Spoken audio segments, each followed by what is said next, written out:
Black metal nuang gacoan, makan gacoan. Black metal makan gacoan. Ya Haji ngakak.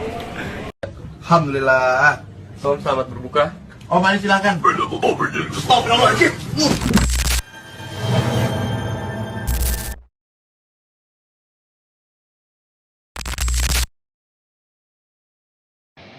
Assalamualaikum warahmatullahi wabarakatuh. Baik lagi di channel Metal Marketer. Nah, by the way, gue ganti nama akun lagi ya, karena ya gue agak kemarin-kemarin tuh agak bingung ya. Gue nih apa ya? Dan gue nih ngebahas tentang konten-konten yang menurut gue ya nggak jelas ya, dan nggak menunjukkan diri gue yang sesungguhnya.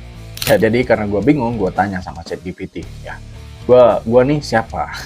Dan gue ngejelasin tentang skill yang gue miliki dan konten-konten yang gue bahas sebelum-sebelumnya dan semacamnya. Dan akhirnya ChatGPT memberitahu bahwasanya ya yang cocok dengan gue itu adalah menggunakan nama Metal Marketer. Karena ya hobi gue, penampilan gue, style gue itu lebih kepada ya metalhead. Dan kemudian skill yang gue miliki ataupun keahlian yang gue miliki serta kerjaan ataupun bisnis yang sedang gue jalanin itu adalah ya di seputaran digital marketer. Jadi ChatGPT menyarankan untuk mengubah nama menjadi Metal Marketer, dan gue sangat tertarik dengan nama tersebut karena cocok banget dan itu adalah gue yang seutuhnya. Makanya gue sekarang itu gue ganti semua nama akun gue menjadi Metal Marketer ya, mulai dari TikTok, Instagram, dan YouTube.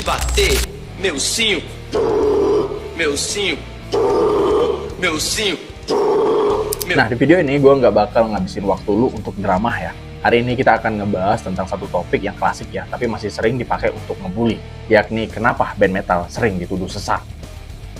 Alhamdulillah. Om, selamat berbuka. Oh, mari silakan.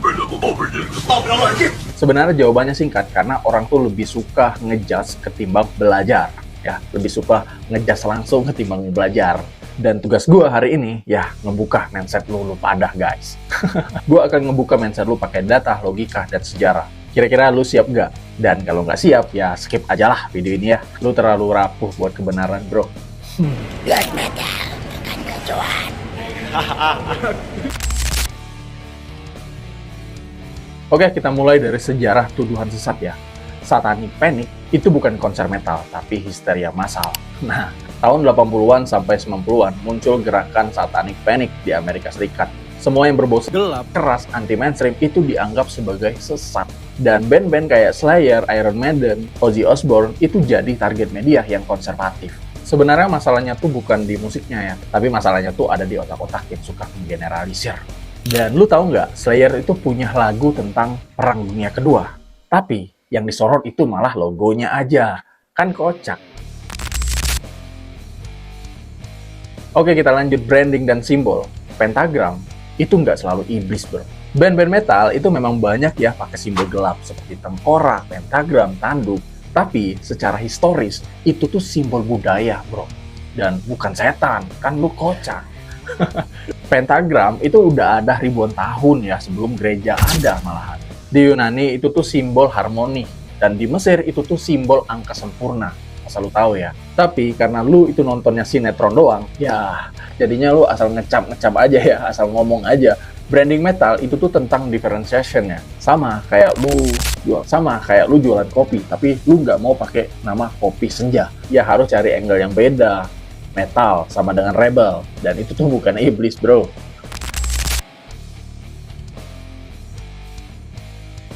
Oke, kita lanjut. Lirik-lirik band metal itu tuh kebanyakan lebih jujur daripada lagu-lagu cinta yang bohongan, bro. Lagu cinta yang settingan.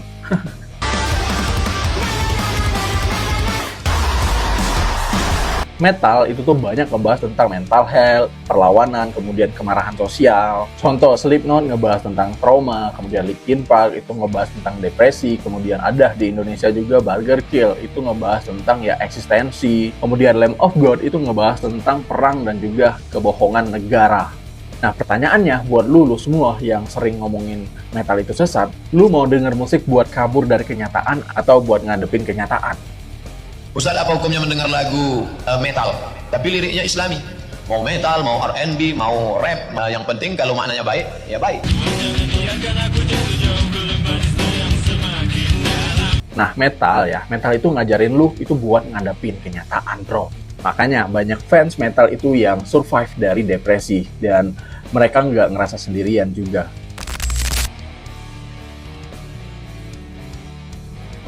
Dan kalau lu dapat berita-berita dari media, artikel-artikel dari media ya yang mengatakan metal itu sesat ya, media itu sering melebih-lebihkan sisi gelap metal ya untuk dapat klik. Itu ya, media itu jangan terlalu percayalah ya sama media ya, atau apalagi yang ya terkadang judulnya itu berbau kontroversial, berbau yang ya yang lu tahu sendiri lah ya. Pas diklik katanya nggak sesuai sama judulnya.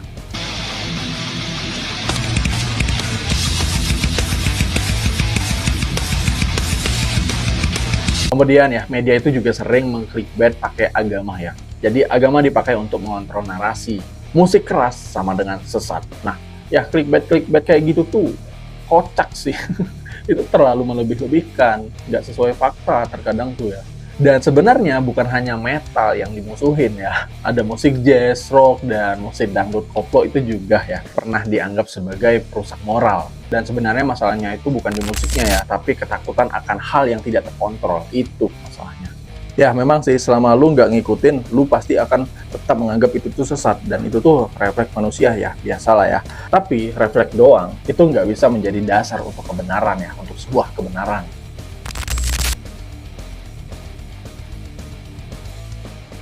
Metal di Indonesia itu haram. Mungkin lu coba lihat komunitasnya aja dulu lah ya, sebelum ngomongin metal di Indonesia ini haram. Komunitas metal ya yang ada di Indonesia ini itu kebanyakan aktif sosialnya ya, mulai dari edukasi, penggalangan dana, dan aktivitas lingkungan lainnya ya. Nah, itu kegiatan mereka baik-baik dan berdampak ya. Kemudian memang ada ya kasus konser metal yang dibubarkan. Sebenarnya itu tuh karena stigma ya, bukan bukti. Mereka nggak ada bukti mengatakan band-band itu tuh sesat, konser itu tuh sesat ya, tapi stigma mereka yang mengatakan dan asal bubar-bubarin aja. Dan lu harus tahu ya, anak metal itu nggak pernah ribut soal ormas ya, tapi mereka sering ribut masalah harga alat musik, mental health, dan juga tentang loyalitas. Dan banyak dari anak-anak metal itu yang punya empati tinggi ya, cuma karena tampilannya serem, tapi bukan berarti isinya itu sampah ya. Oke, penutup sesat ya. Sesat itu tuh kalau mindset lu itu pendek ya, dan lu nggak mau belajar. Nah, itu tuh yang sesat namanya ya, asli sesat itu. Orang yang nggak mau belajar itu adalah sesat. Dia tersesat karena tidak belajar. Jadi, di akhir video ini, kalau misalnya lu masih bilang band metal atau musik metal itu sesat, itu bukan masalah musik ya sebenarnya, tapi otak lu itu nggak update. Mindset lu pendek dan wawasan lu itu ya cetek ya. Sesat itu bukan tentang soal gitar listrik ataupun rambut gondrong, rambut panjang. Pusat. Yang dinamakan sesat itu adalah kalau lu percaya dengan yang namanya hoax. Lu lebih suka fitnah daripada fakta, lebih takut simbol daripada makna. Dan ingat, menurut metal marketer, branding lu yang beda bakal selalu dituduh yang aneh-aneh. Tapi yang bertahan itulah nanti yang akan mengerti tentang makna, dan bukan cuma ikut selera pasar ya. Oke, demikian video ini. Jangan lupa lu subscribe. Metal Marketer, gaya keras, isi berkelas. Wassalamualaikum warahmatullahi wabarakatuh. Bye. Como é que você chama? Meu nome artístico é Davi Metal. Você toca rock and roll? Toco Metaleiro? com um violão aí, né? Eu queria apresentar minha música com violão. É uma música própria. Já tem muita gente que conhece, já é um sucesso entre meus amigos, entendeu? Primeiro você canta ela aí, a capela mesmo. Aí se a gente achar bacana, você vai buscar o violão. Eu vou começar. Você roubou o meu sim eu vou querer. Se você não devolver, eu vou ter que te bater. Meu sim, meu sim, meu sim, meu sim. Eu gostava muito dele, eu amava bastante. Se você não devolver, vou te tacar uma estante. Meu sim, meu sim, meu sim, meu sim. Meu sim.